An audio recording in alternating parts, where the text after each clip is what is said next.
Hey friends, just wanted to say thanks to everyone that came out to class on Monday night this week. It was a great turnout. I hope you all enjoyed learning a little bit. I just wanted to give a little recap of what we talked about. So this week, the first of the Yamas that we discussed was Ahimsa. And Ahimsa means non-harming. Ahimsa translates from Sanskrit to harming or violence. Is a negative, so Ahimsa, non-violence. On the surface level, that's pretty obvious. Like, don't punch your neighbor in the face. Your neighbor might punch you back in the face, and then we get this vicious cycle of face-punching neighbors, and nobody's very happy when that happens, right? That's pretty obvious translation. But the meaning is deeper than that. I mean, we can also apply this to don't do harm, for example, to the environment. If you are constantly causing harm and violence to the home that you live in, eventually you're not going to have a very nice home, or maybe no home at all, right? So we can translate it that way.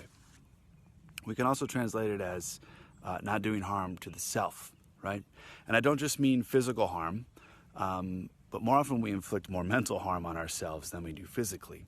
And this can manifest in the way that we talk to ourselves about ourselves, the conversations that nobody ever gets to hear. And sometimes those can get very nasty and we don't even realize that it's happening. There's a woman named Deborah Adele who wrote a great book about the Yamas and Niyamas, called the Yamas and Niyamas. And she talks about a metaphor of a paint can. So if you're going to paint a wall, you have a can of paint and your paintbrush, right? Inevitably, you're going to dip your paintbrush in the can of paint, and whatever color's in that can of paint, that's the color that's going to end up on the wall, right?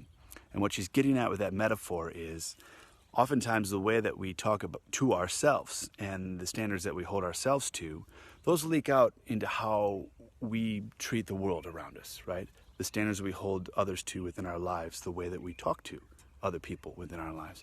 And again, most of this is subconscious. We don't even realize that this is the narrative that we have.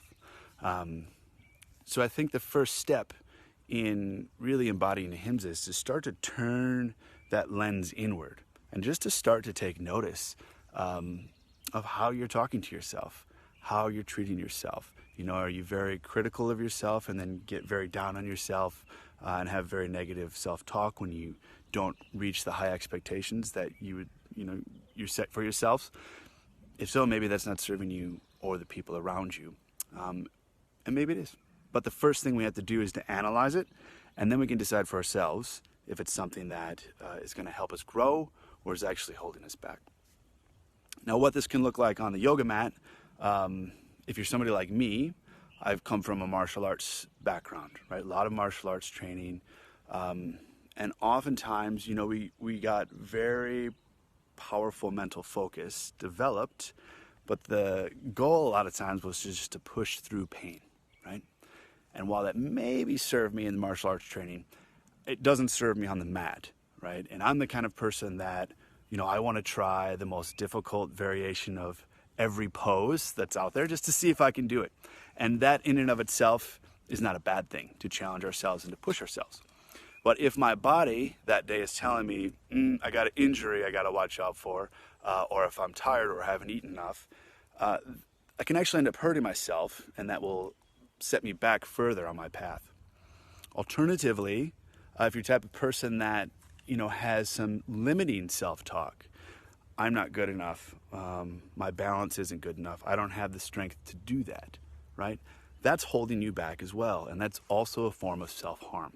So on the mat, it's pretty important for us to start to think about and notice the way that we're talking to ourselves, the narrative that we have about ourselves. And then again, we can determine from that point if it's serving us or if it's something we might need to adjust. So thank you again for everyone who came out to learn about Ahimsa.